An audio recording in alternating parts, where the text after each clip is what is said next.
Hi friends, అందరికీ good afternoon. Welcome to my channel Lakshmi Kitchen Blogs. ఈరోజు నా లంచ్లో ఏం చేసినా వచ్చేసేయండి. పాలకూర పప్పు,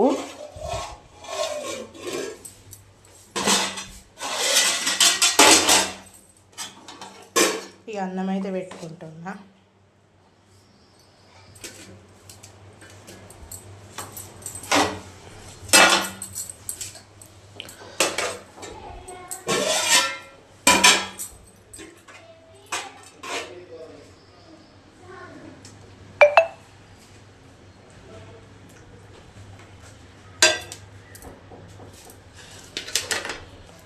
అంతే ఫ్రెండ్స్, ఇక నేనైతే లంచ్ చేసేస్తున్నా. బాయ్. మరి మీరందరు కూడా లంచ్ చేయండి. నచ్చితే లైక్ చేయండి, షేర్ చేయండి, సబ్స్క్రైబ్ చేసుకోండి. బాయ్. మరి మరొక